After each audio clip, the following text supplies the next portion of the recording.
Bab 5. Ning Hai. 2 hari berlalu dengan sangat cepat. Meskipun Ning Qingsui berdiri di pintu depan setiap hari sambil menatap keluar, bahkan tidak ada bayangan yang muncul, apalagi Yemo. 2 hari kemudian, Ning Qingsui akhirnya mengerti bahwa Yemo telah pergi dan pergi tanpa suara. Dia bahkan tidak memberitahunya atau mengambil barang-barangnya sendiri. Jika itu bukan masalah yang mendesak, maka dia bukanlah apa-apa di matanya. Mungkin di mata Yemo, dia hanyalah orang yang tidak sopan, tidak berperasaan, dan egois.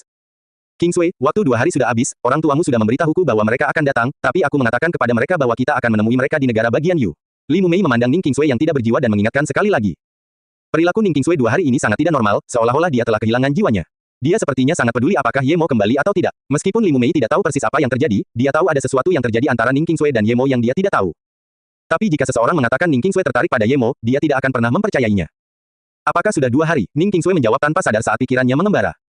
Setengah saat kemudian, Ning Qingsui berkata sekali lagi, Mumei, saya ingin membeli tempat ini, ya, beli tempat ini, tidak peduli berapa harganya. Qingsui, ada apa denganmu? Li Mumei merasa tindakan Ning Qingsui terlalu biasa. Sekalipun pemiliknya menjual tempat ini, siapa yang akan tinggal di sini? Mumei, belilah tempat ini, dan beritahu pemiliknya untuk tidak memindahkan pot bunganya. Ning Qingsui telah mengambil keputusan. Mengapa, Qingsui, meskipun kamu ingin membeli tempat ini, kamu pasti punya alasan yang bagus. Lagi pula, orang tuamu juga ingin tahu, tanya Li Mumei bingung. Tidak ada alasan, Mumei, aku hanya merasa kehilangan sesuatu di sini. Mungkin saya mempunyai kesempatan untuk menemukannya jika saya membeli tempat ini, namun jika tidak, saya mungkin tidak akan pernah memiliki kesempatan untuk menemukannya seumur hidup saya. Mumei, aku sudah mengambil keputusan. Jika ayah saya tidak setuju, saya akan berbicara dengannya sendiri. Suara Ning Qingsui sangat lembut seolah datang dari perbatasan surga.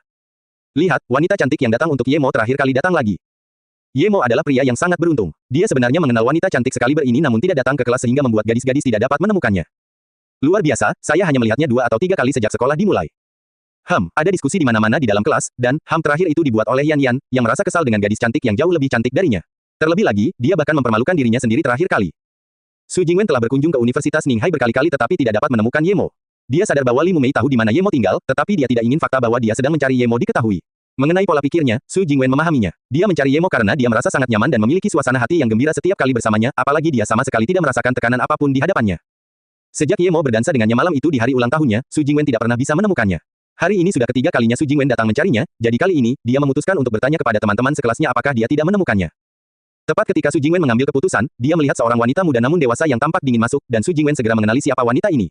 Dia adalah guru yang dia lihat terakhir kali ketika dia pergi bersama Yemo. Segera, dia berjalan dengan penuh semangat dan bertanya, Guru, halo, tahukah kamu di mana Yemo berada beberapa hari ini? Kamu Mo, saya tidak mengenal seseorang yang begitu tidak tahu malu. Wanita itu berbalik dan pergi setelah mengucapkan kalimat itu. Wanita ini, tentu saja, adalah Yunbing, dan saat ini, orang yang paling dia benci adalah Yemo. Jika Yemo muncul di hadapannya lagi, dia bahkan tidak yakin apakah dia tidak akan segera melemparkan buku-buku itu ke dalamnya, tangannya padanya. Hari ini, sebenarnya ada seseorang yang bertanya kemana Yemo pergi, dan dia mengenali wanita cantik ini dari yang terakhir kali. Ada sesuatu yang dia yakini, seseorang yang berteman dengan Yemo pasti bukan orang baik. Su Jingwen menatap guru yang berjalan dengan kaget dan berpikir, apakah semua guru di universitas memiliki standar moral yang rendah? Dia mengatakan bahwa dia tidak mengenalnya, namun dia juga menyebutnya orang yang tidak tahu malu. Apa yang akan Yemo lakukan pada wanita itu hingga dia bereaksi seperti itu?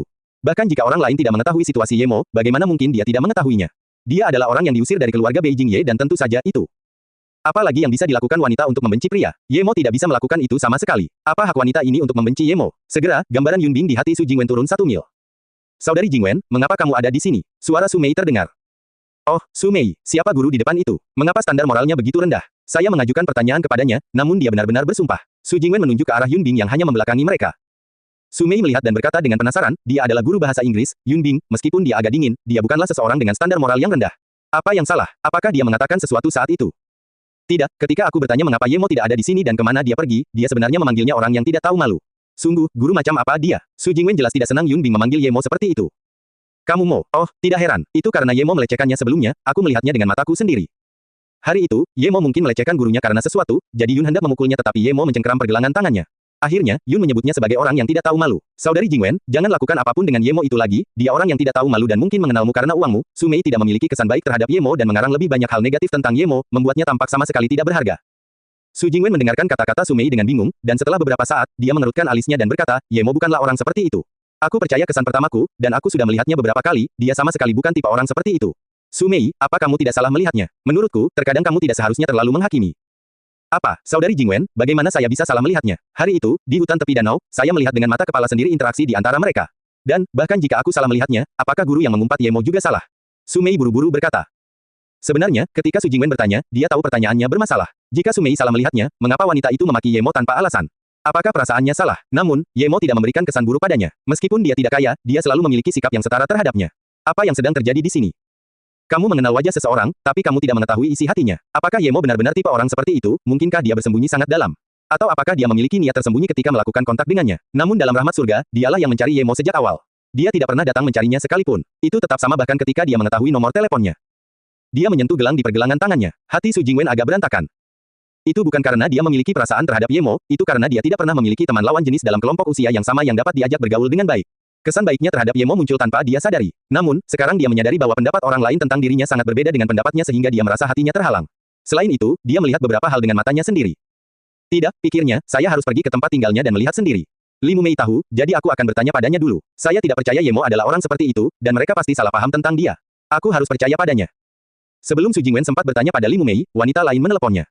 Wanita ini tidak lain adalah Ning Qingsui, yang menikah dengan Yemo. Tentu saja, Su Jingwen tahu mengapa Ning Qingsui menikah dengan Yemo, namun, intuisi wanitanya mengatakan kepadanya bahwa Ning Qingsui tidak merasa terlalu baik terhadapnya, jadi mengapa Ning Qingsui menjadi orang pertama yang meneleponnya. Ketika Su Jingwen tiba di kafetaria, Ning Qingsui sudah ada di sana dan sudah lama berada di sana. Saat dia melihat Su Jingwen masuk, Ning Qingsui buru-buru berdiri. Qingsui, kamu mencariku. Su Jingwen melihat Ning Qingsui dan bertanya. Ya, Jingwen, silakan duduk, apakah kamu ingin minum sesuatu? Ning Qingsui bertanya dengan santai.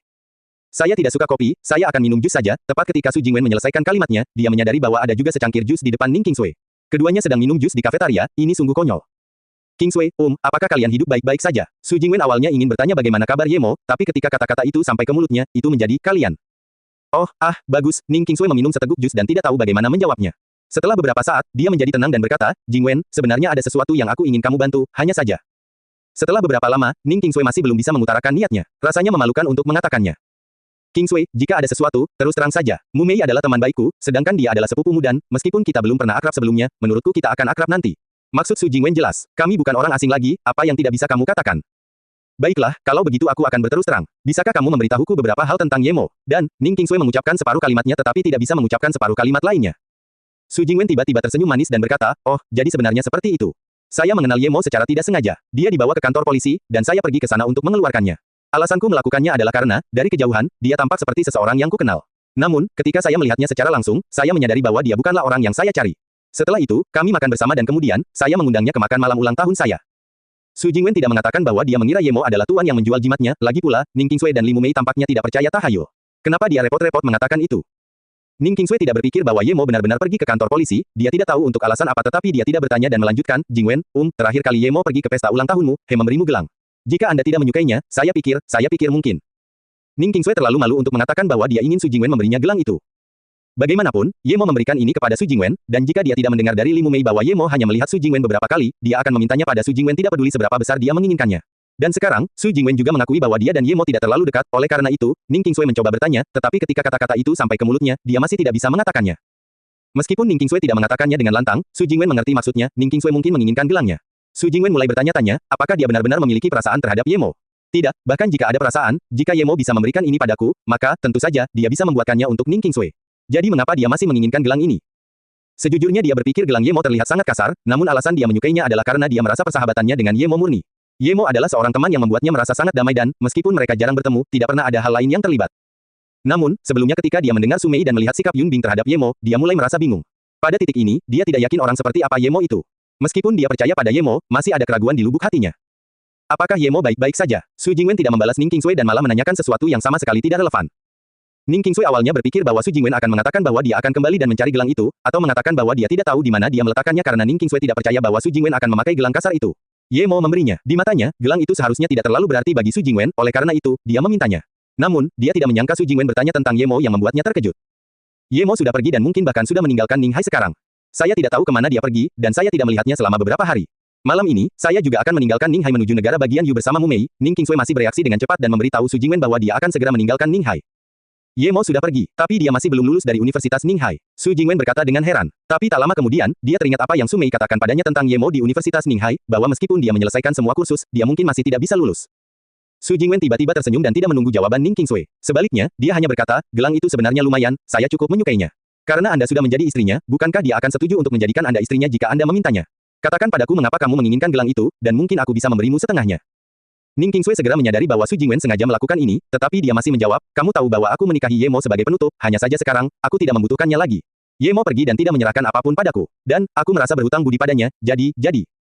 Salah satu alasan Ning Qingsui menginginkan gelang itu adalah karena dia tiba-tiba iri dengan gelang Su Jingwen yang diberikan Yemo padanya. Karena Su Jingwen sangat kaya, dia mungkin tidak akan menyukai sesuatu yang begitu kasar dan mungkin bahkan kehilangannya di suatu tempat.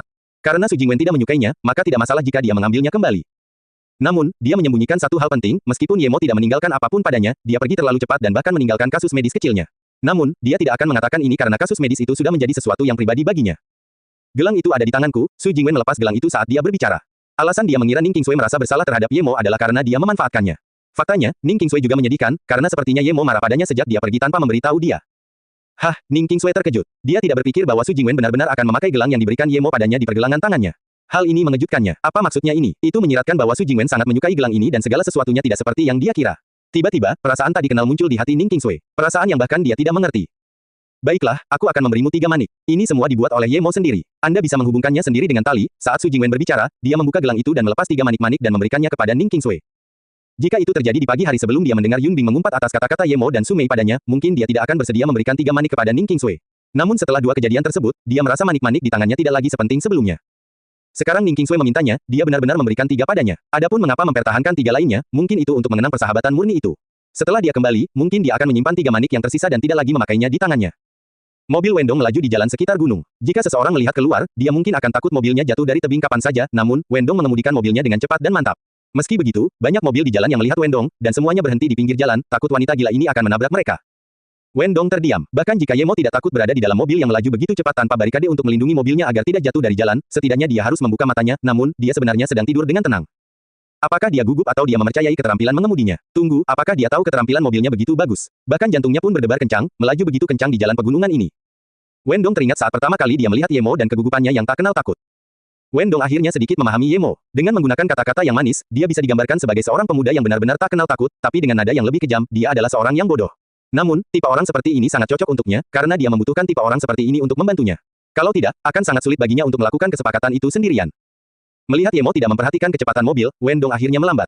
Lagi pula, mereka berkendara di sisi gunung, dan cukup berbahaya melaju secepat ini karena banyak tikungan dan belokan. Dia akan meningkatkan kecepatan lagi setelah mereka turun gunung. Tapi saat ini, Ye Mo membuka matanya dan bertanya dengan santai, seberapa jauh? Wendong mendengar kata-kata Ye Mo dan langsung menjawab, sekitar 600 km. Masih sejauh itu, berapa lama waktu yang Anda perlukan jika Anda mengemudi dengan sangat lambat? Ye Mo mengerutkan kening dan berkata, mendengar perkataan Ye Mo, Wendong hampir saja membuat mobilnya jatuh dari tebing. Dia pikir dia sudah melaju cukup cepat tetapi ini masih belum cukup cepat untuknya. Pantas saja pria ini tidak bicara, dia mengira dia mengemudi terlalu lambat. Kami masih berada di jalan pegunungan, kita akan berkendara lebih cepat begitu sampai di jalan raya, jawab Wendong tak berdaya. Untungnya, Ye Mo tidak terus berbicara tentang kecepatan mengemudinya dan menutup matanya untuk bermeditasi. Jika nada bicara Ye Mo saat itu benar-benar terdengar tidak senang, dia akan mengira Ye Mo sedang mempermainkannya.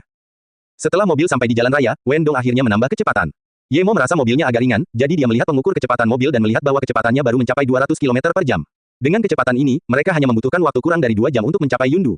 Namun, mobil tersebut tidak memasuki kota dan malah parkir di luar sebuah rumah besar di kawasan pedesaan. Ye Mo mengamati rumah besar ini, tampak sangat megah, dengan seikat bambu di luar mansion serta danau buatan yang besar. Halaman mansion juga sangat luas dengan 7 hingga 8 mobil mewah diparkir di sana, dan rerumputan di bagian depan cukup untuk dijadikan 2 lapangan sepak bola. Terlihat bahwa pemilik rumah besar ini pastinya kaya raya. Bawalah koper yang lebih kecil itu, dan saya akan ambil yang lebih besar. Setelah mengatakan itu, Wendong turun dari mobil dan mengambil koper besar dari belakang. Ye Mo tahu bahwa di dalam tas besar ini ada senapan AK, sedangkan yang lebih kecil berisi beberapa informasi dan model. Ye Mo memandang Wendong sambil berpikir, mampu memiliki halaman dan rumah besar di pinggiran kota berarti orang ini tidak hanya memiliki uang tetapi juga koneksi, jika tidak, kejadian seperti itu jarang terjadi. Memikirkan hal ini, Ye Mo mengeluarkan topi dan kacamata berbentuk paruh dari tasnya dan memakainya. Kemudian, dia mengambil masker mulut sebelum akhirnya membawa koper yang disuruh Wendong untuk dibawanya. Wendong melihat penampilan Ye Mo, dan mulutnya bergerak tapi akhirnya tidak mengatakan apapun. Dia tidak mengerti mengapa Ye Mo melakukan hal seperti ini. Menurutnya, Ye Mo memiliki keberanian yang kuat dan bukan tipe orang yang berpikir untuk diburu karena balas dendam. Namun, Ye Mo melakukan ini, dan dia tidak tahu apa yang dipikirkannya, jadi dia tetap diam. Penampilan Ye Mo memang terlihat sangat keren, dan memberikan perasaan yang tak terlukiskan kepada orang-orang. Ini lumayan, gumam Wendong dan membawa koper itu ke dalam mansion.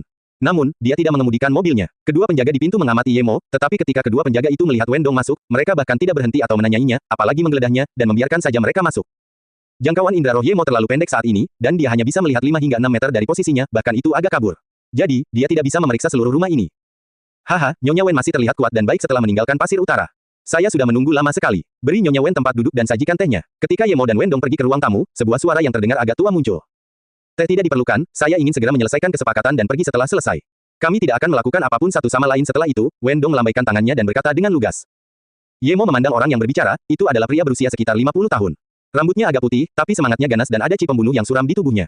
Meskipun dia memiliki senyuman di wajahnya, matanya sangat tajam dan berkedip-kedip. Ini bukan orang yang sederhana dan tampaknya orang yang sangat mencurigakan. Namun, bagi Yemo, pria ini seharusnya berada di level Wendong, atau bahkan lebih rendah darinya, dan tidak menganggapnya sebagai ancaman. Tidak peduli betapa mencurigakannya dia, itu sangat halus dan tidak berarti, seperti awan di depan kekuatan absolut. Ada dua pria di kedua sisi orang ini. Tanpa diduga, tidak ada orang yang menjaga pintu tempat Wendong dan Yemo berasal. Yemo melihat penampilan suram pria ini dan tahu dia bukanlah orang yang mudah diajak bicara. Tidak ada orang di depan pintu, dan ini tidak sesuai dengan temperamen pria itu. Yemo memindai dengan perasaan rohnya dan segera menemukan 4 orang lainnya. Ada 2 orang di depan pintu, 1 orang berjongkok di setiap sisi dan semuanya membawa senjata di tangan. Hanya saja kedua orang tersebut dengan cerdik menggunakan Ping Feng 1 untuk menutupinya. 2 orang di pintu bersembunyi di luar setelah dia dan Wendong masuk. Tidak mengherankan jika Wendong tidak memperhatikan orang-orang di belakang Ping Feng karena ada banyak lubang di tengahnya yang membuatnya tembus pandang, dan terlebih lagi, bagian bawahnya berlubang, sehingga tidak terlihat mencolok. Satu-satunya alasan Yemo bisa melihatnya adalah karena dia bisa memindainya menggunakan indera rohnya. Meskipun Ping Feng ini terlihat seperti lukisan dan berlubang di tengahnya, sisi dekat bagian dalam mansion berbentuk 3 dimensi, namun, karena penempatannya yang hati-hati, orang yang masuk dari pintu hanya akan melihat Ping Feng biasa. Jika Yemo tidak memiliki indera roh, dia juga tidak akan bisa melihatnya. Namun, bahkan jika Yemo tidak tahu bahwa sisi dalamnya berlubang, dia masih bisa melihat beberapa masalah. Wendong mungkin tidak melihatnya karena sisi Ping Feng dekat pintu dipaku ke tanah. Siapa yang akan memakukan Ping Feng ke tanah di ruang tamu? Ini jelas tidak normal. Bagian Ping Feng yang kosong ada seseorang yang berjongkok di dalamnya. Pakaian orang ini memiliki warna yang sama dengan Ping Feng dan juga terdapat beberapa lubang di dalamnya. Namun, pintu itu dibuat dengan cerdik sehingga orang yang memasuki pintu hanya dapat melihat sebagian kecilnya. Biasanya, seseorang yang melihat Ping Feng biasa dan masih bisa melihat sisi lain dengan jelas, tidak akan terlalu memperhatikannya. Tampaknya kesepakatan Wendong tidak sesederhana yang dia bayangkan, tampaknya $50.000 ini tidak mudah didapat. Haha, jangan terburu-buru. Nyonya Wen, mari kita bicara tentang bisnis dulu. Saya rasa Anda tidak akan mempermasalahkan hal itu, pria itu berbicara perlahan sekali lagi.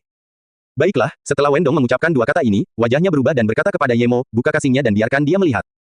Yemo melihat wajah Wendong berubah dan segera tahu bahwa dia telah menemukan orang-orang yang bersembunyi di samping. Meskipun dia tidak tahu bagaimana dia mengetahuinya, tapi karena dia tahu, itu berarti dia punya rencana. Namun, dia tidak tahu apakah dia memperhatikan orang-orang yang bersembunyi di balik pintu atau orang-orang yang bersembunyi di Ping Feng. Nyonya Wen, aku tahu kamu kuat tapi sekuat apapun kamu akan memerlukan lebih dari 10 detik untuk membuka kotaknya dan memasang senjata di dalamnya. Selama 10 detik ini, aku bisa membunuhmu berkali-kali. Oleh karena itu, saya harap kita tidak bersikap impulsif. Pria itu duduk dan memandang Wendong dengan nada mengejek. Yemo juga terkejut. Dia tidak tahu dari mana Wendong mendapatkan keberanian untuk menghadapi pria ini, itu mirip dengan seekor domba yang masuk ke mulut harimau. Maksudnya itu apa? Apa artinya ada orang bersenjata berdiri di belakang pintu? Apakah kamu ingin melanggar peraturan? Wendong bertanya dengan lancar, seolah dia mengatakan sesuatu yang sama sekali tidak relevan dengannya. Tepuk, tepuk, pria itu bertepuk tangan dan berkata, Nyonya Wen, kamu benar-benar sekuat sebelumnya. Tapi sekarang, aturannya tidak banyak berarti, masuklah. Mendengar suara pria itu, 2 orang di pintu masuk dan mengacungkan senjata ke Yemo dan Wendong. Namun, Yemo tidak menyangka bahwa 4 orang di belakang pria itu tidak akan mengangkat senjatanya. Yemo sekarang menyadari bahwa Wendong hanya menemukan 2 orang di pintu dan tidak melihat 2 orang bersembunyi di Ping Feng di setiap sisi. Perasaan roh Yemo terkunci pada jari kedua pria di pintu. Begitu mereka menarik pelatuknya, dia akan mencoba menghindarinya. Dia tidak terlalu yakin apakah dia bisa menghindari peluru sekarang, dan sebelum tahap ketiga, Yemo memperkirakan itu cukup berbahaya. Wendong bertindak seolah-olah dia tidak ditodong pistol. Sebaliknya, dia mengeluarkan pengatur waktu dari sakunya dan berkata perlahan, jika kamu benar-benar ingin melanggar peraturan, maka aku tidak keberatan kita semua pergi bersama. Memang saya punya senjata dalam kasus ini tetapi ada juga bom waktunya. Meski tidak terlalu kuat namun cukup ampuh untuk meratakan rumahmu dan masih banyak lagi. Saya pikir Anda tidak akan meragukan kekuatan bom di tangan saya. Haha, Bu Wen, Anda sangat suka bercanda. Jiang Yan, serahkan barang itu pada Nyonya Wen untuk diperiksa. Dan kalian, kembalikan senjata kalian. Apakah Anda tidak tahu bahwa Nyonya Wen adalah seorang tamu? Kata pria itu sambil menyuruh orang-orang di depan pintu mengembalikan senjatanya. Dia jelas tahu apa yang akan dilakukan Wendong karena bermain bom sama mudahnya dengan bermain petasan. Wendong bertindak seolah-olah hal ini tidak terjadi dan baru saja membuka kasusnya. Ketika semua orang memperhatikan kasus ini, dia sudah menyiapkan senjatanya dengan berbagai gerakan. Meskipun waktunya tidak tepat, Yemo yakin dia tidak melakukannya lebih dari 10 detik. Meski hanya beberapa detik, entah karena khawatir akan bom yang menimpanya atau karena dia tidak melihat barang yang dibawa Wendong, wajah pria itu berubah beberapa kali, namun pada akhirnya, dia tidak menginstruksikan anak buahnya untuk melepaskan tembakan. Namun, Yemo tahu bahwa kasus Wendong pasti tidak memiliki bom karena dia telah memindainya dengan indera rohnya sebelumnya. Wendong sudah menyiapkan senapannya dan menarik Yemo ke samping. Yemo tertawa getir pada dirinya sendiri, meskipun dia menghindari memunggungi orang-orang di depan pintu, ini hanya memunggungi orang-orang yang bersembunyi di Ping Feng. Tentu saja, pria itu memiliki senyuman di sudut mulutnya dan mengangguk ke pria di sampingnya yang membawa koper. Pria itu membuka kopernya dan berjalan ke arah Wendong. Yemo sudah melihatnya dengan jelas, itu adalah kasus yang penuh dengan dolar AS, sekitar 1 juta. Dia mengutuk Wendong karena pelit. Dia mendapatkan lebih dari 1 juta untuk dirinya sendiri, namun dia hanya memberinya puluhan ribu sebagai pembayaran dan masih menjadikannya sasaran todongan senjata. Namun, Yemo juga membuka kopernya dan mengarahkan kopernya ke pria itu. Pada saat yang sama, dia mengambil beberapa serpihan kayu dari kursi kayu di sampingnya dan membelahnya menjadi 8 bagian. Dia menembak salah satu dari mereka ke belakang saat serpihan kayu melewati lubang Ping Feng secara akurat ke pria yang bersembunyi di sisi lain. Posisi pria itu bahkan tidak berubah sebelum dibunuh. Tidak ada yang melihat gerakannya. Serpihan kayu itu dipenuhi dengan chi dan ketika mengenai pria itu, serpihan itu hanya menembus dahinya dan menghalangi nada suaranya. Bagi mereka yang menginginkan nyawanya, Yemo selalu tanpa ampun. Setelah membunuh pria ini, Yemo dengan sengaja berjalan ke tengah. Kalau tidak, dia tidak akan bisa melihatnya dengan jelas dengan indera rohnya karena jangkauannya. Melihat Yemo berjalan ke tengah, meskipun Wendong tidak mau, dia hanya bisa mengikuti di belakang Yemo. Pria dengan dolar AS berjalan ke kasing Yemo dan memeriksanya, sementara Wendong juga memegang pistol di satu tangan dan mengambil beberapa tumpukan dolar AS untuk memastikannya. Setelah melihat isi kopernya, pria itu mengangguk. Bos tersenyum dan berkata, oke, seperti ini. Setelah beberapa patah kata, dia benar-benar berbalik dan pergi. Perasaan roh Yemo segera memindai bahwa pria lain di dalam Ping Feng akan menarik pelatuknya, dan pada saat yang sama, sisa dari 7 serpihan di tangan Yemo telah terbang keluar saat dia menarik Wendong ke samping beberapa meter. Yemo tidak mengerti mengapa orang-orang ini tidak takut dengan bom, tetapi mungkin saja ketika Wendong membuka kopernya, dia menggunakan beberapa instrumen untuk melihatnya. Wendong ini ceroboh. Tepat ketika pria ini berkata oke, Wendong segera menyadari ada yang tidak beres dan hendak mengangkat senjatanya dan menembak. Tapi saat ini, dia ditarik pergi oleh Yemo. Wendong, yang tidak mengerti mengapa Yemo menariknya pergi pada saat berbahaya ini, segera bereaksi setelah dia mendengar beberapa suara tembakan yang jelas. Dia bahkan tidak berpikir dan mengangkat senjatanya untuk membalas. Namun, dia menyadari bahwa selain bosnya, tidak ada orang lain yang bisa bertahan. Apa ini tadi? Melihat dua pria di depan pintu serta 4 orang di belakang bos semuanya mengeluarkan darah dari dahi mereka, Wendong segera mengerti apa yang terjadi. Orang-orang ini dibunuh oleh Yemo. Pikiran pertama Wendong adalah Yemo jelas bukan orang normal. Dia benar-benar berhasil membuatnya menghindari tembakan sambil membunuh setidaknya 7 orang dalam waktu singkat. Jika Yemo tidak menariknya ke samping, dia yakin dia hanya bisa membunuh 6 dari mereka sebelum dia ditembak. Namun, dia pasti tidak akan bisa menghindari peluru dari Ping Feng.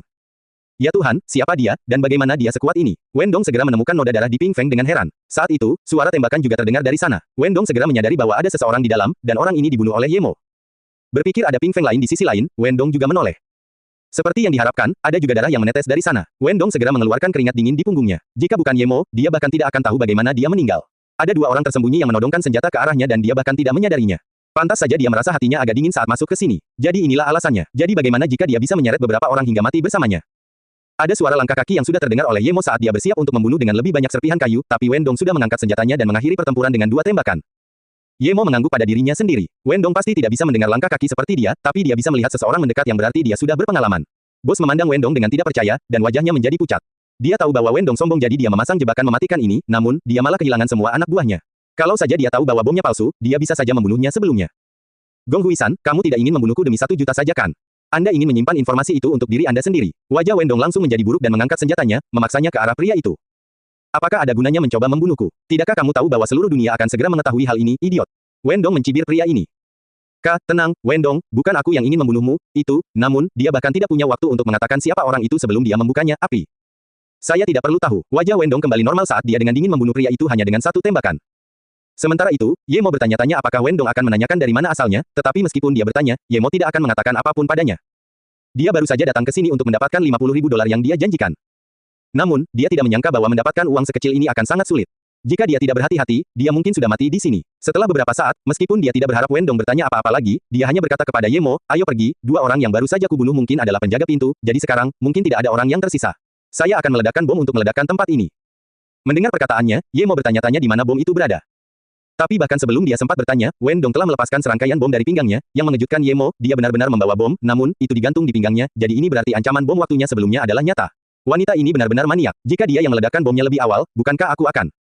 Meskipun Yemo tidak menyukainya, dia tidak banyak bicara. Dia telah mengalami banyak situasi berbahaya dan tidak peduli dengan situasi lainnya.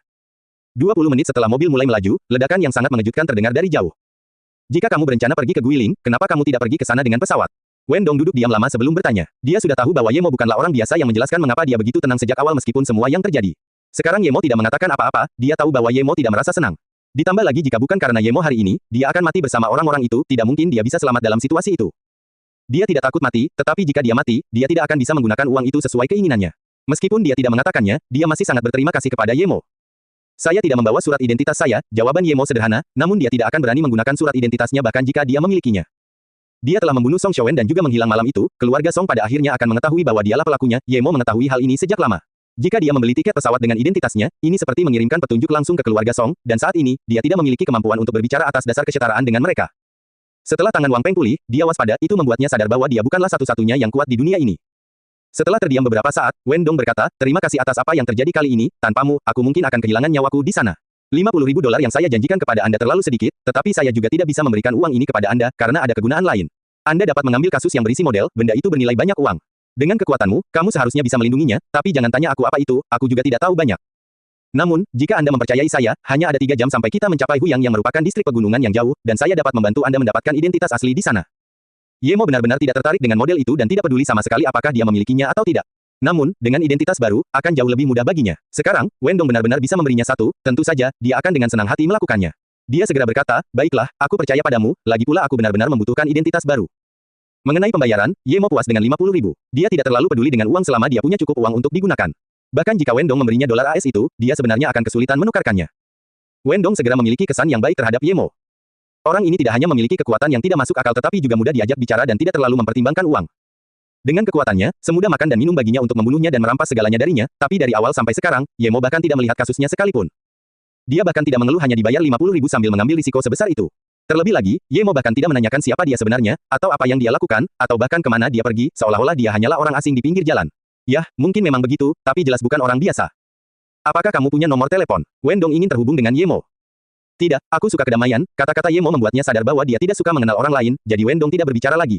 Dia bukan tipe wanita yang mengganggu seseorang.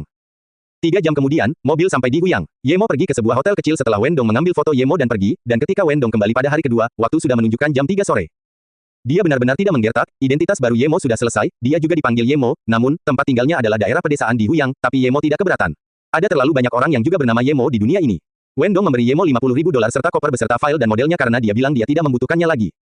Ketika Yemo membuka kopernya, dia melihat benda di dalamnya tidak berat, jadi dia membuang kopernya dan menemukan kantong plastik untuk memasukkan isinya. Dia memasukkannya ke dalam ranselnya dan mengucapkan selamat tinggal kepada Wendong. Malam itu, Yemo naik kereta ke kota paling selatan Provinsi Huzhong, Xianshan. Xianshan adalah kota perbatasan antara Provinsi Huzhong dan Provinsi Xianghuai. Sementara itu, Xianghuai juga bertetangga dengan Provinsi Guinan. Guilin, tempat yang ingin dituju Yemo, berasal dari Provinsi Guinan. Saat ini, dia berada di Xianshan, jadi dia harus melewati Provinsi Xianghuai sebelum dia bisa pergi ke Guinan. Akhirnya, dia harus pergi ke kota paling selatan di Provinsi Guinan, yaitu kota Guilin. Setelah tiba di Xianshan, Yemo tidak terburu-buru melakukan perjalanan lagi. Bagaimanapun, ini berjarak beberapa ribu kilometer dari Ninghai. Bahkan jika keluarga Song sudah mengetahui bahwa dia membunuh Song Shouwen, mereka tidak akan dapat menemukannya di sini selama beberapa waktu. Selain itu, menurut pendapat Yemo, meskipun keluarga Song menemukan jalan ke Ninghai dari jalan yang dilalui BMW, mereka masih memerlukan waktu untuk menyadari bahwa dia telah hilang. Setelah bermalam di Xianshan, Yemo keluar untuk membeli barang keesokan harinya karena dia memutuskan untuk membeli satu set pakaian baru. Untuk mencegahnya ditodong pistol lagi, Yemo meluangkan waktu untuk pergi ke toko dan membeli paket atau paku logam. Pakunya sangat kecil, dan setiap kotak berisi beberapa ratus paku. Bagi orang lain, mungkin tidak masuk akal menggunakan paku sebagai proyektil, namun, itu lebih dari cukup untuk Yemo. Setelah membeli paku, Yemo dengan santai berjalan di sekitar pasar dan menyadari bahwa pakaian di sini semuanya mahal, itu semua toko bermerek. Bagi Yemo, pakaiannya hanya perlu bisa dipakai dan disesuaikan dengan tubuhnya, dia tidak peduli merek apa itu. Tidak peduli seberapa bagus mereknya, bagaimana bisa lebih baik daripada pakaian yang dibuat di dunia budidaya. Ditambah lagi, dia tidak punya banyak uang untuk dibelanjakan pada pakaian. Orang-orang akan meremehkan orang-orang seperti Yemo yang mengenakan pakaian murah ketika mereka pergi ke toko-toko bermerek ini, namun, dia tidak peduli. Dia baru saja hendak meninggalkan toko ketika dia melihat seorang pria berpakaian mewah memasukkan tangannya ke dalam tas kecil di bawah ketiak seorang pria parubaya. Sementara itu, pria parubaya ini sedang menelepon dengan wajah khawatir dan tidak menyadari bahwa dirinya sedang dirampok. Maling, tas yang ada di bawah ketiak pria itu tampaknya terbuat dari kulit asli. Bagaimana pencuri itu akan membobolnya? Yemo melihat dengan rasa ingin tahu ketika pemuda berpakaian mewah lainnya di samping pencuri itu berjalan ke arah Yemo dan berkata dengan suara rendah, "Nak, jika kamu menatap lebih lama lagi, aku akan mencungkil matamu." Pergilah. Mata Yemo menjadi dingin saat dia mengangkat kakinya dan memberikan tendangan, menendang pemuda yang menyuruhnya pergi tepat di wajahnya. Pemuda yang ditendang oleh Yemo ini terbang mundur dan menabrak tong sampah. Cara dia duduk di sana akan membuat orang mengira dia sendiri yang duduk di sana, kalau bukan karena hidung dan mulutnya yang berdarah. Tindakan Yemo segera mengingatkan semua orang. Bahkan pria yang baru saja menyelesaikan panggilannya pun berbalik. Begitu dia berbalik, dia melihat pencuri di belakangnya. Namun, ketika pencuri itu melihat pria parubaya itu memperhatikannya, dia tidak terlihat khawatir sama sekali. Sebaliknya, dia mengemas pisau tajam yang tersembunyi di antara jari-jarinya dan berbalik, saat dua pria lain mengepung Yemo bersamanya. Selain pemuda yang dibuang ke tempat sampah, sebenarnya ada 4 orang. "Pang, kamu meminta untuk mati. Pergi dan nonaktifkan dia." Pemuda lain dengan pisau berteriak dengan marah saat dia menyerang ke arah Yemo. 2 lainnya tidak ragu-ragu untuk menyerang Yemo juga, hanya orang yang duduk di tempat sampah dengan wajah masih berdarah yang benar-benar ketakutan. Tentu saja, dia paham apa yang terjadi padanya, tendangan di wajahnya dari seorang pemuda justru membuatnya terbang dan duduk di tempat sampah. Dia bahkan tidak berani memikirkan hal ini. Seolah-olah dia dipaksa untuk berdiri ketika dia menyadari bahwa jika Yemo malah menendang dadanya dan membuatnya terbang, dia mungkin tidak akan setakut dia sekarang. Dia menyadari bahwa pemuda ini bukanlah seseorang yang bisa mereka ganggu dan ingin menyuruh teman-temannya untuk berhenti, tapi mereka sudah menyerang. Pria parubaya itu juga sepertinya memahami bahwa pemuda ini mungkin melihat pencuri mencoba mencuri dompetnya dan malah menjadi sasaran rekan kejahatan pencuri tersebut. Meskipun dia ingin membantu, dia tidak tahu seni bela diri apapun, dan ketika dia hendak memanggil polisi, pemandangan yang tidak dapat dia percayai terjadi sekali lagi di depan matanya. Pemuda itu menendang lagi dan membuat pria yang membawa pisau itu terbang, yang bahkan tidak mengerti bagaimana pisaunya ditusukkan ke kakinya sendiri. Bukan itu saja, tempat laki-laki itu terbang tepat berada di atas kepala laki-laki yang duduk di tempat sampah. Kemudian, pemuda tersebut melompat dan melakukan tendangan memutar, yang membuat 2 pemuda lainnya, termasuk salah satu yang mencoba mencuri dompetnya, terlempar. 2, retakan, bergema. Belum diketahui pasti apa yang pecah hingga 2 pencuri berteriak kesakitan dan terjatuh di atas tong sampah. Keempatnya membentuk tumpukan manusia yang membuat tong sampah ambruk ke tanah menimbulkan suara dentuman yang keras. Pria parubaya itu menghirup udara dingin. Jika dia tidak melihat gerakan Yemo dengan matanya sendiri dan melihatnya di video, dia akan mengira ini disintesis oleh komputer. Ini hampir seperti syuting film. Sampah. Yemo pergi, dan akhirnya, orang-orang yang menonton akhirnya sadar kembali. Mereka melihat keempat pencuri yang tergeletak di tanah dan mulai bertepuk tangan. Para pencuri ini hampir tidak bisa bergerak, tapi sepertinya mereka tahu bahwa keadaan akan menjadi masalah jika polisi datang, jadi mereka kesulitan untuk duduk. Mereka tidak peduli dengan darah mereka saat mereka berpelukan dan berjalan keluar. Sobat, harap tunggu. Terima kasih atas apa yang terjadi saat itu. Pria parubaya itu mengejar Yemo dan memanggilnya dengan rasa terima kasih. Yemo melambaikan tangannya dan berkata, bukan apa-apa, aku tidak membantumu hanya demi kamu, itu berkelahi denganku. Setelah menyelesaikan kalimatnya, dia hendak pergi sekali lagi. Nama saya Zuo Aiguo, dan saya ingin mengundang Anda makan malam sebagai kompensasi. Apakah kamu bersedia datang, teman? Melihat Yemo begitu kuat, Zuo Aiguo segera berpikir. Tidak tertarik, Yemo hanya tinggal di kota Xianshan selama 1 malam. Pria ini mengundangnya makan malam karena suatu alasan, tetapi hal apa yang lebih penting daripada dia pergi ke Guilin dan berkultivasi. Melihat Yemo akan pergi, Zuo Aiguo menjadi cemas, dia buru-buru menghampirinya dan berkata, seperti ini, aku hanya ingin kamu menemaniku ke Guilin, dan selanjutnya, kamu dapat menyebutkan harga berapapun yang kamu inginkan. Menurut Zuo Aiguo, Yemo tidak berpakaian seperti orang kaya, jadi uang harus menjadi motivator yang baik baginya. Namun, dia tidak tahu bahwa jika Yemo tidak ingin pergi ke Guilin sendiri, dia tidak akan bisa memotivasi dia bahkan dengan 1 juta karena Yemo masih memiliki 50.000 untuknya. Guilin, Yemo menghentikan langkahnya, tempat yang ingin dia tuju kebetulan adalah Guilin. Jika itu sedang dalam perjalanan dan dia punya uang untuk diperoleh, dia tidak akan keberatan. Namun, jika itu adalah sesuatu yang berbahaya seperti yang dia lakukan dengan Wendong, maka dia tidak akan mau melakukannya. Meskipun dia tidak takut, dia tidak ingin menjadi antek setiap kali bertemu seseorang. Lagi pula dia sudah punya identitas, dia tidak takut tidak bisa membeli tiket pesawat. Baiklah, ayo kita bicara. Yemo berpikir dia tidak bisa pergi malam ini, jadi sebaiknya dia berbicara dengannya. Keduanya menemukan kafetaria yang sepi dan duduk. Zuo Aiguo berterus terang dan berkata, sebenarnya, ada sesuatu yang mendesak yang memaksaku untuk pergi ke Guilin. Saya harus bertemu dengan pemimpin geng di kota ular mengalir untuk bertukar beberapa barang. Namun, ular mengalir berada lebih jauh ke bawah daripada Guilin, dan tempat itu terlalu kacau. Awalnya, saya sedang menunggu seseorang untuk pergi bersama saya. Tapi kawan, kamu jauh lebih kuat dari dia, jadi jika kamu mau ikut denganku ke Guilin, kamu bisa menyebutkan harganya berapapun. Faktanya, Flowing Snake bukan lagi bagian dari Guilin. Saya perlu menempuh beberapa jam perjalanan dengan mobil untuk mencapai Flowing Snake setelah saya turun dari pesawat di bandara Guilin. Anda tahu bahwa tidak ada masalah dalam terbang langsung dari Xianshan ke Guilin. Namun, ular mengalir dekat dengan perbatasan beberapa negara dan merupakan tempat tinggal beberapa etnis minoritas. Saya bilang keamanan publik di sana kacau, tapi nyatanya tidak ada keamanan publik sama sekali.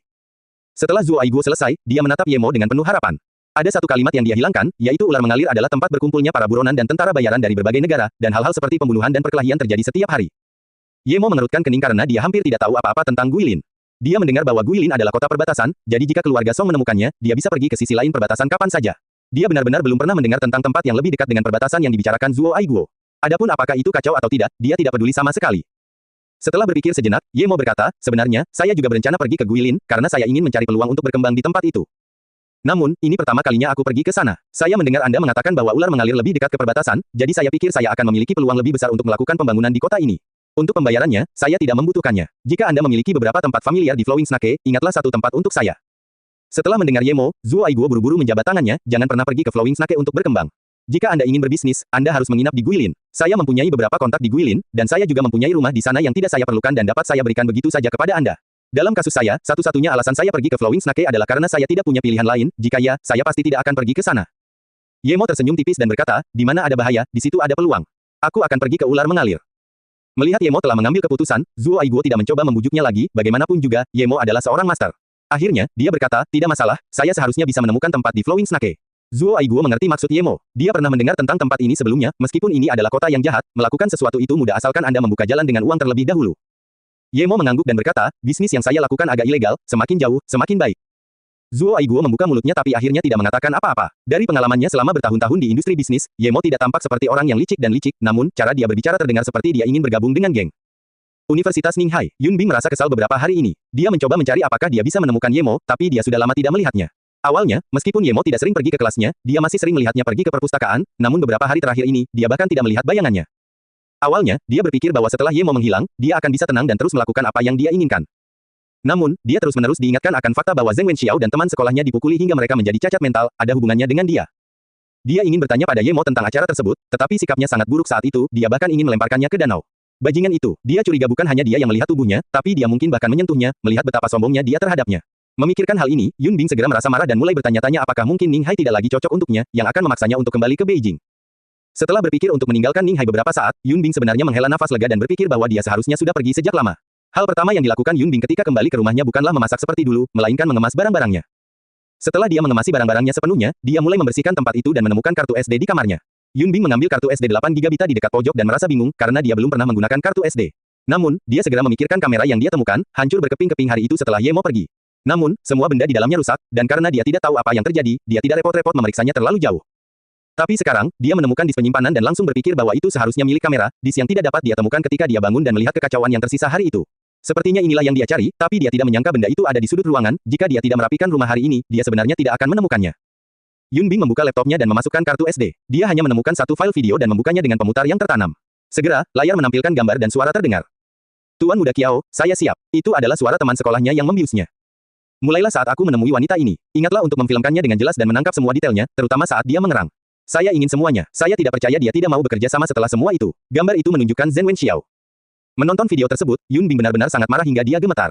Apa yang membuatnya semakin malu dan marah pada saat yang sama adalah dialah yang membuka pakaiannya sendiri, dan dia segera mengerti apa yang terjadi. Itu seharusnya dari minuman yang dia minum hari itu yang mengandung afrodisiak. Di layar, wajahnya merah delima, matanya dipenuhi nafsu, dan dia melepas pakaian di depan dadanya. Ini menunjukkan betapa manjurnya obat tersebut.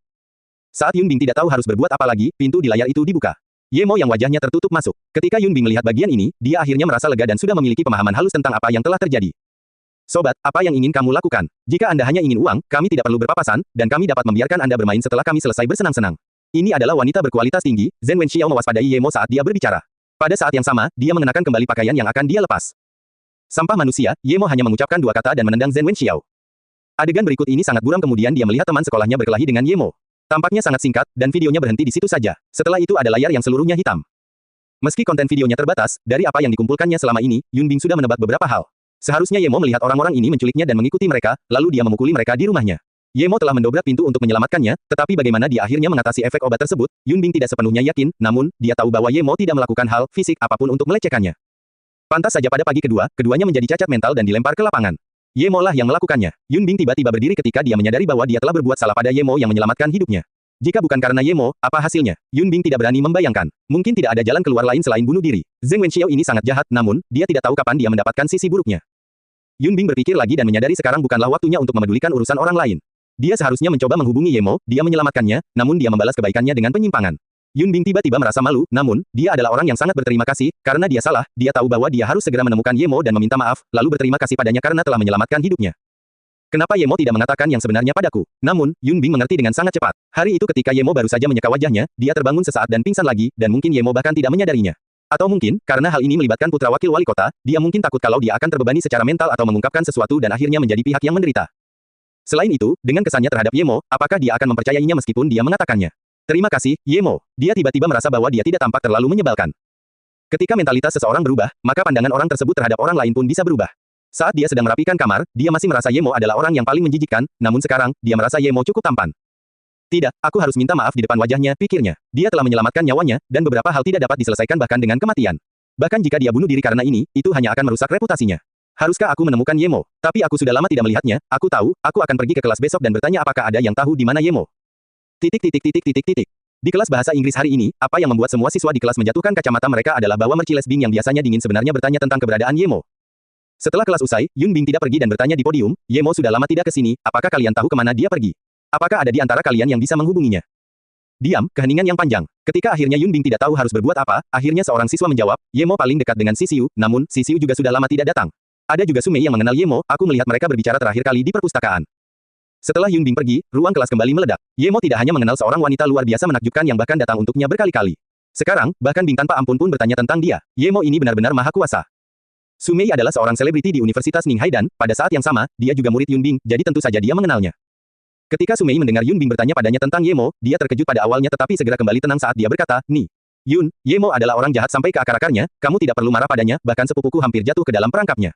Orang ini benar-benar tahu cara menyamar." Yun Bing tercengang sejenak dan berpikir, mengapa aku harus marah pada Yemo ketika aku berusaha keras untuk menunjukkan rasa terima kasihku. Namun, dia tidak menegur Sumei. Bagaimanapun, itu adalah sudut pandangnya, dan dia punya sudut pandangnya sendiri. Bukankah dia juga pembenci Yemo sebelumnya? Sumei, sebenarnya, aku punya sesuatu yang mendesak untuk Yemo, kata Yun Bing tak berdaya. Sesuatu yang mendesak. Sepertinya Nyonya Yun benar-benar memiliki sesuatu yang mendesak. Saat memikirkan kata-katanya, Sumei langsung teringat hari ketika Yun Bing ingin menamparkan Yemo dengan marah. Dia tanpa sadar melihat perut Yun Bing dan berpikir, bukankah Yemo impoten? Apakah dia juga menciptakan masalah di sana? Tentu saja, Yun Bing tidak mengetahui pikiran kotor Sumei dan bertanya dengan cemas lagi, apakah kamu tahu di mana dia? Sumei kembali ke dirinya sendiri dan menggelengkan kepalanya, saya tidak tahu, tapi sepupu saya Su Jingwen mungkin tahu. Mengapa kamu tidak bertanya padanya? Su Jingwen merasakan gelang di pergelangan tangannya, dan tiba-tiba, dia menyesal memberikan 3 manik kepada Ning Qingsui. Dia merasa bahwa dia seharusnya tidak mendengarkan kata-kata Sumei dan mengubah pendapatnya tentang Yemo. Bahkan jika hari itu dia melihat guru itu mengatakan hal-hal buruk tentang Yemo dengan matanya sendiri, itu tidak berarti bahwa itu adalah Yemo, kesalahanmu, mungkin guru ini salah. Selain itu, meskipun itu kesalahan Yemo, itu tidak ada hubungannya dengan dia sehingga dia tidak akan terpengaruh. Jika hal serupa terjadi lagi, dia lebih suka mempercayai Yemo. Bagaimanapun, dia mengenal Yemo, tapi dia tidak mengenal guru ini. Kamu tahu wajahnya, tapi kamu tidak tahu hatinya. Di permukaan, gurunya terlihat dingin, tapi bukan berarti dia benar-benar seperti ini. Dia percaya bahwa Ye Mo tidak seperti yang dikatakan guru dan Sumei tentang dia. Namun, dia sudah memberikan 3 manik itu kepada Ning Qingsui, dan dia tidak bisa memintanya kembali. Dia hanya bisa menyalahkan Ning Qingsui karena memilih waktu yang tepat untuk memintanya. Jika sudah lama sejak pertemuannya dengan Yun Bing, bahkan mungkin 1 hari pun, dia akan berubah pikiran. Untungnya, dia hanya memberikan 3 manik kepada Ning Qingsui. Jika dia memberikan semuanya, dia mungkin akan lebih menyesal sekarang. Bagaimanapun, Ye Mo memberikan ini padanya. Meskipun nilainya tidak seberapa, itu adalah satu-satunya dari semua hadiah yang dibuat oleh orang itu sendiri. Dia ingin mengunjungi Ye Mo tetapi tidak tahu di mana dia berada, bahkan Ning Qingsui tidak tahu. Li Mumei juga tidak melakukannya, tapi dia masih ingin bertanya, untuk berjaga-jaga. Su Jingwen mengeluarkan ponselnya dan ingin menelepon Li Mumei untuk menanyakan apakah dia tahu di mana Ye Mo, tapi tiba-tiba, ponselnya berdering. Panggilan itu sebenarnya dilakukan oleh guru itu, Yun Bing, dan dia tahu bahwa hanya Su Mei yang bisa memberikan nomor teleponnya. Setelah mengatur untuk bertemu satu sama lain, Yun Bing datang dengan sangat cepat dan menemui Su Jingwen dalam waktu setengah jam. Mendengar niat Yun Bing, Su Jingwen sangat terkejut. Apa? Anda ingin melihat Ye Mo? Mengapa? Terakhir kali aku bertanya padamu tentang dia, kamu bilang dia adalah...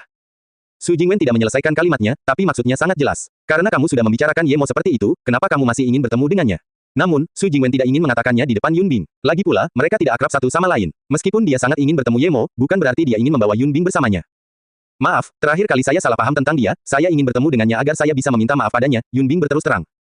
Begitu Su Jingwen mendengar apa yang dia katakan, hatinya terasa sedikit lebih ringan karena dia benar tentang Ye Mo. Namun, dia lebih tidak menyukai orang-orang seperti Yun Bing yang bahkan tidak tahu apa yang terjadi sebelum mengatakan ini dan itu tentang seseorang tipe wanita seperti ini sangat menyebalkan.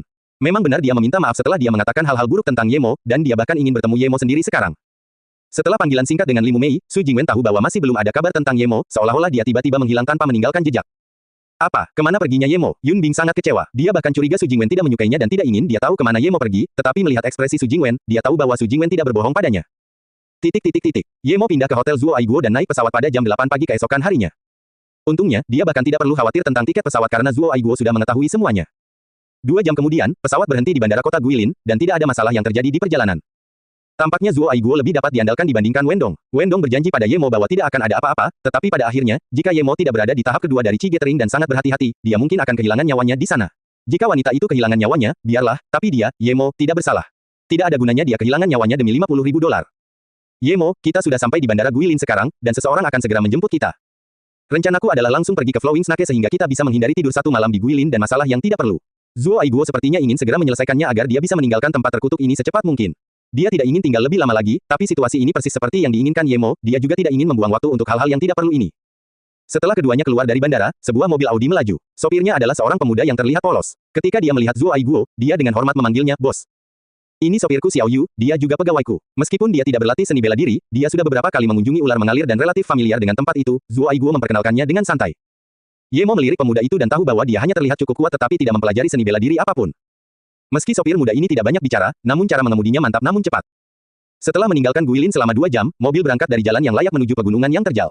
Butuh 2 jam lagi sebelum jalanan akhirnya menjadi lebih baik, tapi saat ini, tidak ada satu desa pun yang terlihat, semuanya adalah hutan belantara yang tandus.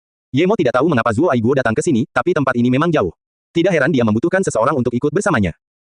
Namun, dia sangat suka berada di sini. Dalam arti tertentu, dia berlari untuk hidupnya, dan tempat ini adalah yang terbaik untuk dia tanam dan sembunyikan. Organisasi kolosal seperti keluarga Song bukanlah sesuatu yang bisa dikacaukan oleh Ye Mo saat ini. Mobil melaju 10 menit lagi dan memasuki lembah besar. Begitu mobil masuk, Ye Mo mendengar suara dari belakang, dia membuka jendela untuk melihat ke belakang dan melihat bahwa jalan mereka datang telah diblokir. Zuo Aiguo dan sopirnya juga memperhatikan situasi ini. Wajah Zuo Aiguo segera menjadi mengerikan, tetapi pengemudinya tampak acuh tak acuh. Dia memandang Zuo Aiguo sekali dan berkata, "Bos, Anda hanya perlu memberi mereka sejumlah uang tetapi jangan khawatir, orang-orang ini biasanya datang hanya untuk mendapatkan uang." Zuo Aiguo mengangguk, dan setelah sopir mengemudikan mobilnya sejauh 100 meter lagi, mereka dihentikan, dan tampaknya bukan hanya mobil mereka, tetapi juga Mercedes lain yang juga dihentikan. "Keluar, kalian semua, keluar!" Seorang pria bertubuh besar yang mengenakan pakaian aneh dan megafon di tangannya berteriak pada mereka. Dia memiliki 2 orang di sisinya yang masing-masing membawa senjata, tetapi mereka tidak dapat dibandingkan dengan AK milik Wendong. Ye Mo bahkan curiga bahwa meskipun mereka menembakinya sebelum dia menyadarinya, dia masih bisa menghindarinya. 2 orang turun dari Mercedes. Ada seorang pria jangkung dan seorang wanita jangkung. Pria itu tampak tampan dan agak besar. Pakaiannya jelas berasal dari merek terkenal, meskipun Ye Mo tidak peduli dengan merek, dia masih mengetahui beberapa di antaranya. Tak disangka, wajah pria itu pucat, seolah kejadian seperti ini yang menimpanya sebenarnya mengejutkan. Wanita itu menoleh dan menatap Audi Ye Mo, bingung. Wanita ini memiliki temperamen yang anggun, celana jeansnya yang pas melengkapi kaki panjang dan pantatnya yang penuh, membuatnya sangat menarik perhatian. Dia memiliki riasan tipis di wajahnya, dan setengah kalung perak yang terlihat di lehernya yang seputih salju membuatnya tampak sangat anggun. Meskipun dia tidak secantik Su Jingwen dan Ning Qingsui, rambut panjangnya dengan temperamennya memberinya rasa yang unik. Wanita itu jelas memiliki hubungan khusus dengan pria tampan itu karena dia berdiri dekat di belakang pria itu, dan meskipun wajahnya terlihat khawatir, dia tidak setakut pria itu. Zuo Aiguo sudah turun, begitu pula Ye Mo dan sopir Xiao Yu. Yemo melihat sekeliling, selain pria yang memanggil mereka dan 2 orang dengan senjata di sampingnya, ada 2 orang lain di belakang mereka yang menghalangi jalan mereka. Termasuk 2 orang lagi di depan yang menghalangi mereka, total ada 7 orang, 6 di antaranya bersenjata. Beri kami $50.000 dan Anda boleh pergi, kata pria yang memegang megafon. Bukankah sebelumnya 10.000? Kenapa sekarang tiba-tiba 50.000? Xiao Yu sepertinya mengetahui situasinya dan bertanya. Apa? Bicaralah lebih banyak, dan aku akan membunuhmu. Saya memutuskan berapa banyak uang yang kita ambil. Pria yang menghentikan BMW itu mendengar kata-kata Xiao Yu dan melambaikan senjatanya, mencelannya dengan arogan. Oke, aku punya uangnya. $50.000, saya akan segera memberikannya kepada Anda. Pemuda itu berwajah pucat dan segera bertindak, berbalik dan mengambil 50.000 dari mobilnya. Pria di depan mengambil uang itu dan melambaikan tangannya, kamu boleh pergi. Pemuda jangkung itu segera masuk ke dalam mobil dan berkata, Xiao Lei, ayo cepat pergi, jangan pergi ke Flowing Snake, kita harus segera kembali. Wanita bernama Xiao Lei memandang Yemo dan 2 orang lainnya yang bersamanya, dan berkata dengan cemas, dia hampir tidak mengucapkan 2 kata tetapi segera disela oleh pemuda itu, mereka mengendarai mobil yang bagus, mereka pasti akan melakukannya, punya uang, kita tidak perlu khawatir. Saat dia berbicara, dia juga disela, Pang, kamu bisa pergi sendiri. Kami akan membawanya selama beberapa hari, kamu bisa datang dan menjemputnya nanti. Kamu wanita, kemarilah. Pria bersenjata itu berbicara dan menunjuk ke arah gadis jangkung Xiao Lei. Mendengar perkataan pria itu dan jarinya yang menunjuk ke arahnya, wajahnya langsung pucat. Aku sudah memberikan uangnya padamu, tolong biarkan kami pergi. Ketika pemuda jangkung itu mendengar bahwa mereka ingin dia meninggalkan Xiao Lei, wajahnya yang baru saja pulih warnanya, menjadi pucat dan jelek sekali lagi. Aku akan menghitung dari 5, jika kamu masih tetap di sini, maka aku tidak akan bersikap baik lagi. Laki-laki yang mengatakan bahwa gadis itu akan tinggal, menyela perkataan pemuda itu dan berkata dengan dingin sambil mengangkat senjatanya. Kemudian, dia mulai menghitung. Tunggu, aku akan pergi. Pemuda itu tiba-tiba menyerbu ke arah Mercedes-nya, dia meninggalkan tas kecil dan dengan cepat menyalakan mesinnya, lalu dia memutar kendaraannya dan mulai mengemudi kembali sendiri.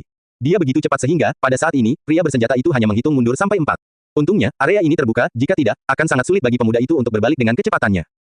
Para perampok menepati janji mereka dan, melihat bagaimana pria ini melarikan diri, mereka semua tertawa ketika mereka membukakan jalan baginya untuk lewat. Wanita bernama Xiao Lei masih di sini dan memiliki kulit pucat. Bibirnya bergetar, tapi dia masih tidak bisa berkata apa-apa untuk waktu yang lama, dia hanya terus bergerak mundur sampai dia mundur ke mobil Yemo. Giliranmu, Anda harus cepat mengambil uangnya, dan jangan menyia-nyiakan waktu senggang kita. Ketujuh pria itu sudah berkumpul di sekeliling mereka. Xiao Lei, kamu adalah jurnalis Xiao. Pada saat ini, Zuo Aiguo mengenali siapa gadis itu dan tiba-tiba berseru. Rupanya dia mengenal gadis ini. Xiao Lei tiba-tiba berbalik dan melihat Zuo Aiguo. Orang di depannya dia kenal, tapi dia tidak mengenali siapa dia. Namun, dengan seseorang yang mengenalnya, dia sepertinya telah menemukan tempat di mana dia bisa bersembunyi dan dengan cepat mundur ke belakang Yemo. Dia merasakan jantungnya membeku, menghadapi pria besar yang menatapnya seperti harimau lapar. Kamu adalah, Xiao Lei menatap Zuo Aiguo dengan cemas. Tidak peduli apa, Zuo Aiguo jauh lebih baik daripada para preman ini. Saya Zuo Aiguo, dari Lanye Corporation. Sebelum Zuo Aiguo menyelesaikan kalimatnya, dia disela oleh Xiao Lei karena terkejut, Anda adalah CEO Zuo dari Lancorp. Paman ketiga Zuo Yangqing. Aku benar-benar tidak menyangka akan melihatmu di sini. Xiao Lei tiba-tiba berhenti ketika dia mengingat situasinya. Meskipun Zuo Aiguo adalah seseorang yang dikenalnya, bahkan jika Zuo Aiguo tidak meninggalkannya, dia tidak akan bisa melindunginya dari para preman. Hatinya tenggelam sekali lagi dan tidak lagi merasakan kegembiraan melihat Zuo Aiguo di negeri asing. Aku tidak mengira kalian saling mengenal, cepatlah dan berikan aku uangnya, lalu pergilah. Wanita, kemarilah atau aku akan menembak kalian semua. Jangan salahkan aku karena tidak memberimu kesempatan, sialan. Pria yang matanya terpaku pada Xiao Lei mendengus dengan sombong. Zuo Aiguo berhasil menenangkan diri dalam situasi ini. Dia mengenal Xiao Lei karena dia adalah seorang jurnalis terkenal di Beijing dan terutama pergi ke garis depan yang berbahaya untuk melakukan wawancara. Zuo Aiguo tidak akan bisa membiarkan seorang wanita yang dikenalnya diseret oleh preman untuk diperkosa. Yemo, apakah kamu punya ide? Zuo Aiguo tahu Yemo bisa bertarung, tetapi menghadapi 7 preman bersenjata, ini tidak sama dengan pencuri di pasar. Siapakah orang-orang ini? Yemo bertanya dengan jelas seolah tidak melihat pistol diarahkan ke arahnya. Mereka semua adalah tentara bayaran dan preman dari pedalaman dan negara lain. Orang-orang ini sering berjalan di perbatasan Tiongkok, Vietnam, dan beberapa negara lainnya. Mereka akan membunuh sesuka mereka, tetapi mereka kebanyakan merampok. Zuo Aiguo tahu sedikit tentang ini, jika tidak, dia tidak akan meminta Yemo untuk membantunya. Berapa banyak orang yang mereka miliki? Yemo menanyakan pertanyaan lain lagi. Dikatakan ada 13 buah dan disebut 13 turbo. Namun, saya dengar mereka bertengkar dengan geng lain dan 6 di antaranya tewas. Sekarang, hanya tersisa 7 orang. Biasanya mereka hanya menginginkan uang, tetapi jika tidak bekerja sama, mereka akan langsung membunuh orang. Mereka hampir tidak membawa perempuan, tapi jarang ada perempuan sekaliber ini yang datang ke sini, kali ini, sopirlah yang menjawab. Dia datang ke sini beberapa kali dan lebih akrab daripada Zuo Aiguo. Ketika Xiao Yu berbicara tentang wanita, dia tanpa sadar menatap Xiao Lei dan tidak melanjutkan pembicaraan. Semua orang tahu apa yang dia pikirkan, mengapa wanita sepertimu datang ke sini. Yemo mengangguk dan berkata, Bos Zuo, serahkan ini padaku, kalian bertiga naik mobil dulu. Cek, buang-buang waktu kita, Yang Pi, bunuh satu dulu, karena orang-orang ini, satu-satunya yang tidak punya senjata, yang memegang megafon di tangannya, melihat Yemo dan mereka berbicara terlalu lama dan menjadi tidak sabar. Bang, bahkan sebelum pria itu selesai berbicara, pria di sampingnya menembakkan senjatanya. Jelas sekali, dia memikirkan hal yang sama dengan pria yang memegang megafon itu. Sayangnya, targetnya adalah Yemo. Pada saat yang sama dia menembakkan senjatanya, Yemo melompat dan menendang wajahnya tepat. Pria itu bahkan tidak mengeluarkan suara sebelum ambruk. 2 orang di sampingnya, termasuk yang memegang megafon, juga pingsan, namun Yemo bahkan tidak terluka. Yemo menendang 3 orang secara berurutan, dan bahkan sebelum dia jatuh ke tanah, dia meniru cara Wendong dan menendang gagang kedua senjata yang terbang dan melewati kepala Zuo Aiguo. Kemudian, ada 2 suara dalam lainnya saat 2 pria di belakang Zuo Aiguo dipukul kepalanya oleh senjata yang ditendang Yemo dan pingsan. 2 pria yang tersisa dengan cepat bereaksi dan mengangkat senjata untuk menembak. Bang, bang, terdengar 2 kali tembakan lagi. Ada retakan lainnya, dan baru pada saat itulah Zuo Aiguo dan yang lainnya melihat apa yang terjadi meskipun mereka takut. Yemo mengangkat pergelangan tangan mereka yang membuat senjatanya melesat ke udara, dan suara retakan itu mungkin membuat pergelangan tangan Yemo patah. Yemo tidak ingin membunuh orang di depan jurnalis kalau wanita ini menyebarkan berita kemana-mana. Itu sebabnya dia tidak menggunakan paku logam, jika tidak, dia bisa menyelesaikan masalah dengan beberapa paku lebih cepat. Zuo Aiguo menatap Yemo dengan kaget, dia tahu bahwa Yemo kuat tetapi tidak menganggapnya kompeten. Dia tampaknya telah menghindari peluru pertama sebelum menyerang, dan kemudian menghadapi 6 senjata seperti sedang berjalan-jalan, dia kemudian dengan santai melanjutkan untuk memukul jatuh mereka. Ini bukan pertarungan, ini pertunjukan. Sopir itu juga membuka lebar mulutnya, dia bahkan tidak berani percaya bahwa pemuda berpenampilan tidak berbahaya yang datang bersama bosnya ini sekuat ini. Setelah keterkejutan awal Xiao Lei, dia segera menyaksikan pertarungan itu dengan terpesona. Ini adalah pertama kalinya dia bertemu seseorang dengan seni bela diri yang sangat halus yang benar-benar seperti sesuatu yang dibuat dalam film aksi, namun sayang sekali dia tidak dapat memfilmkannya. Dia sudah melupakan situasinya belum lama ini. Tapi kemudian, dia ingat apa yang telah terjadi dan tidak bisa menahan rasa terima kasihnya kepada Yemo, hidup yang lebih baik mati. Sepertinya dia tidak bisa bersikap impulsif lagi. Memikirkan tentang Wang Qianjun yang melarikan diri sebelumnya, dia menghela nafas pada dirinya sendiri. Seseorang hanya dapat melihat karakter asli seseorang pada saat krisis. Bahkan Zuo Aiguo jauh lebih baik daripada Wang Qianjun yang tampan itu. Gedebuk, Yemo menendang perut salah satu preman, membuat orang ini terbang beberapa meter jauhnya dan pingsan saat mencapai tanah. Setelah Yemo mengalahkan lawan terakhirnya, dia menoleh ke pengemudi dan berkata, "Datang dan bantu aku dengan bantuan kecil, seret sampah ini bersamaku." "Aku akan membantumu." Xiao Lei bergegas, wajahnya masih merah, rupanya, kegembiraannya belum mereda. Seolah-olah dia bertemu dengan pangeran di atas kuda jantan putih, legendaris yang tiba-tiba turun untuk menyelamatkannya. Itu seperti mimpi, dan banyak hal terjadi terlalu cepat. Zuo Aiguo sudah tenang, dia diam-diam bersukacita atas keputusannya yang benar dan selanjutnya memutuskan bahwa dia harus menjalin hubungan baik dengan Yemo apapun yang terjadi, dia mungkin murid dari master seni bela diri kuno yang legendaris sejauh yang dia tahu. Meskipun dia mendengar bahwa ada beberapa keluarga seni bela diri kuno di Beijing, keluarga-keluarga ini biasanya sangat misterius dan tidak akan muncul ke dunia normal, juga tidak akan menjadi atlet. Namun, dari apa yang dia ketahui, beberapa keluarga akan memilih beberapa anggota elit untuk ditempatkan di departemen khusus negara. Departemen-departemen ini hanya melayani negara, dan bahkan beberapa pemimpin tidak mendapat hak istimewa untuk dilindungi oleh orang-orang ini. Yemo memandang dengan rasa ingin tahu pada Xiao Lei yang berlari dengan penuh semangat dan menggelengkan kepalanya tanpa berkata-kata, suasana hati wanita ini berubah begitu cepat. Dia tidak berbicara dengannya dan hanya membawa 2 preman yang tidak sadarkan diri ke dalam hutan. Sopir Xiao Yu juga menyeret 2 orang dan mengikutinya. Yemo membuang keduanya ke dalam hutan dan membawa 2 lainnya. Xiao Lei melihat bahwa Yemo mengabaikannya dan sedikit kesal, tetapi bahkan ketika dia menggunakan seluruh kekuatannya, dia tidak bisa mengimbangi Yemo sambil menyeret seseorang. Akhirnya, Xiao Yu membantunya menariknya. Melihat ke 7 orang itu telah dibawa ke sini, Yemo berkata pada Xiao Yu, "Kalian masuk ke mobil dan tunggu aku sebentar, aku akan segera datang." Setelah Xiao Yu pergi, Yemo menendang salah satu dari mereka hingga bangun. Orang-orang ini, kebanyakan dari Yue, memblokir jalan dan merampok orang yang lewat. Setelah dia membangunkan mereka semua, Yemo bertanya di mana markas mereka dan menemukan bahwa itu sebenarnya di rumah pribadi tidak jauh dari kota Flowing Snake. Juga, seperti yang dikatakan Xiao Yu, sebelumnya memang ada 13 orang, tapi sekarang hanya tersisa 7 orang. Pada awalnya, Yemo berencana untuk menghancurkan markas mereka ketika dia akan mencapai Flowing Snake karena dia tidak ingin meninggalkan hal-hal yang belum selesai, tetapi karena tidak ada yang tersisa, dia tidak berencana untuk pergi lagi. Yemo membuang seluruh tubuh mereka ke aliran gunung. Dia hanya menemukan beberapa mata uang Yue pada orang-orang ini, tapi Yemo tidak mengambil satu pun, baginya, uang ini sama nilainya dengan uang untuk orang mati, bahkan mungkin lebih rendah nilainya. Dia tidak mengerti bagaimana orang-orang ini bisa menjadi begitu miskin ketika mereka merampok sepanjang hari, mungkin mereka hanya tidak membawa barang-barang berharga dan meninggalkan semuanya di tempat persembunyiannya. Ketika Yemo kembali ke jalan pegunungan, Xiao Yu dan Zuo Aiguo telah melewati rintangan. Ketiganya sudah masuk ke dalam mobil dan menunggunya. Tak disangka, tidak ada yang menanyakan kemana perginya preman tersebut setelah ia masuk ke dalam mobil. "Saya tidak bisa mengambil uang ini, Anda mengusir para preman, jadi Anda menyimpannya." Xiao Lei memberikan $50.000 yang ditawarkan Zuo Aiguo padanya kepada Yemo. Yemo menyingkirkannya dan berkata, "Tidak perlu, kamu dapat menyimpan uangnya. Saya dipekerjakan oleh bos Zuo, dan dia sudah membayar gaji saya. Lagi pula, temanmu meninggalkanmu, jadi anggap itu sebagai kompensasinya." Aku tidak kenal dia, hewan itu." Xiao Lei masih ingin mengatakan sesuatu, tapi Yemo baru saja menyuruh Xiao Yu untuk mulai mengemudi. "Tan, ya, kami sangat beruntung memiliki Anda bersama kami kali ini. Jika bukan karena kamu, kami akan benar-benar mendapat masalah kali ini." Zuo Aiguo buru-buru mengungkapkan rasa terima kasihnya kepada Yemo. Zuo Aiguo mengatakan yang sebenarnya, jika dia tidak bertemu Xiao Lei, dia akan melakukannya, hanya kehilangan puluhan ribu dolar. Namun, setelah bertemu dengannya, karakter Zuo Aiguo tidak mengizinkannya menjadi penonton saat dia dibawa pergi, dan jika ada konflik yang terjadi, akibatnya akan menjadi bencana. Yemo melambaikan tangannya dan berkata, "Bos Zuo, kamu terlalu sopan, ini bukan apa-apa. Selain itu, ini adalah apa yang kami sepakati di awal, jika tidak, apa gunanya mempekerjakan saya?" Mendengar perkataan Yemo, suasana hati Zuo Aiguo sedang baik dan berkata, "Saya beberapa tahun lebih tua, jika Anda tidak keberatan, Tuan Ye, panggil saja saya Saudara Zuo, dan saya akan memanggil Anda Saudara Ye saja." Kedengarannya bagus, Yemo mengangguk setuju. Zuo Aiguo bukanlah orang jahat, seseorang yang layak untuk dihubungkan. Ketika Xiao Lei menanyakan nama Yemo dari Zuo Aiguo, dia merasa nama ini agak familiar, seolah-olah dia pernah mendengarnya di suatu tempat sebelumnya, tetapi tidak dapat mengingatnya untuk saat ini. Jurnalis Xiao, meskipun Flowing Snake adalah kota perbatasan, ini adalah salah satu tempat paling kacau di wilayah ini, dan bahkan merupakan perbatasan antara 3 negara. "Mengapa kamu datang ke sini?" Zuo Aiguo menoleh dan bertanya. Proses berpikir Xiao Lei terhenti dan hanya bisa menjawab tanpa daya, "Itu karena saya mendengar bahwa turis yang datang ke Guilin akan menghilang di dekat tempat wisata terkenal, jadi saya ingin datang ke sini dan mewawancarai beberapa orang. Setelah datang ke sini, saya mengetahui bahwa sebagian besar orang hilang setelah pergi ke Flowing Snake, jadi sekarang, saya ingin pergi ke sana untuk melihatnya sendiri. Jika aku tidak bertemu kalian, aku benar-benar tidak tahu apa yang akan terjadi." Saya sangat berterima kasih. Yemo tertawa pada dirinya sendiri. Jurnalis perempuan ini terlalu naif, ia terlalu terbiasa tinggal di kota besar sehingga ia berpikir jika ia mencabut izin jurnalisnya saja, preman-preman itu akan menyerah begitu saja. Dia benar-benar tidak bisa berkata-kata. Zuo Aiguo juga tidak tahu harus berkata apa. Dia mengenal Xiao Lei, dia adalah seorang jurnalis terkenal yang menjadi terkenal selama beberapa tahun terakhir. Namun, dia tidak mengenalnya sehingga dia tidak bisa menunjuk ke depan wajahnya. Xiao Lei melihat warna kulit orang-orang ini dan memahami cara berpikir mereka, tetapi dia tidak bisa menegur mereka karena dia menyadari betapa naifnya dia. Ketika dia pertama kali ingin datang ke Guilin, Wang Qianjun ingin pergi bersamanya apapun yang terjadi, jadi dia menemaninya sampai ke Guilin dan bahkan membeli BMW di kota Guilin untuk mengantarnya ke Flowing Snake. Penampilan Wang Qianjun yang tampan memang memancarkan perasaan yang baik kepada orang-orang, dan dia juga mempunyai perasaan yang baik terhadapnya, mungkin tidak lama lagi dia akan setuju untuk menjadi pacarnya. Namun, di saat krisis, Xiao Lei memahami bahwa penampilan tampan sama sekali tidak relevan dengan hal lain. Yemo tidak berbicara lagi, dia hanya melihat sekeliling dan menikmati pemandangan itu. Ada hutan liar di mana-mana dan sangat sedikit orang yang cocok untuk budidayanya, dan bahkan jika keluarga Song mengejarnya ke sini, dia akan punya cara untuk melarikan diri. Yemo tidak berpikir dia adalah makhluk yang tak terkalahkan saat ini, dan dia tahu bahwa ada banyak orang yang lebih kuat darinya saat ini. Selain itu, bahkan senjata api modern pun bukanlah sesuatu yang bisa dia pertahankan dengan kekuatannya saat ini. Zuo Aiguo dan Xiao Lei sementara itu terlibat dalam percakapan sengit, namun, Xiao Lei melirik Yemo dari waktu ke waktu, namun, melihat bahwa Yemo tidak memiliki keinginan untuk berbicara dan sepertinya sedang bermeditasi, dia menghilangkan pemikiran untuk berbicara dengannya. Setengah jam kemudian, Audi melaju ke sebuah kota, yang setengahnya dibentengi dengan kuat dan tampak seperti benteng. Ini ular mengalir, kita harus melakukan beberapa hal dulu, jadi kita baru bisa berangkat besok. Jurnalis Xiao, bagaimana denganmu? Apakah kamu ikut dengan kami atau pindah sendiri? Setelah mobil masuk ke Flowing Snake, Zuo Aiguo memandang Xiao Lei dan bertanya. Sebelum Xiao Lei sempat menjawab, dia melihat dua kelompok orang berkelahi di depan mereka.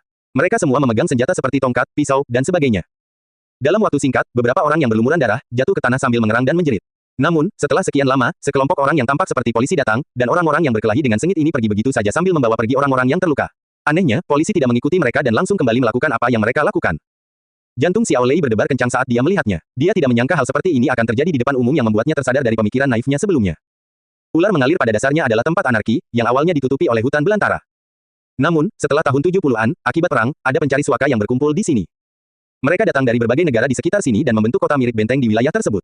Polisi yang Anda lihat sebelumnya bersifat dadakan, oleh karena itu, hampir tidak ada tempat yang lebih kacau daripada di sini, seolah-olah dia telah melihat keterkejutan Yemo dan Xiao Lei. Zuo Aiguo mengambil inisiatif untuk menjelaskan. Meskipun ini adalah pertama kalinya dia datang ke Flowing Snake, dia sudah mengumpulkan banyak informasi sebelumnya. Aku pikir aku akan tinggal bersama Paman Zuo. Xiao Lei tidak lagi berani menjadi jurnalis heroik yang sendirian dan memilih untuk tinggal bersama mereka tanpa ragu-ragu.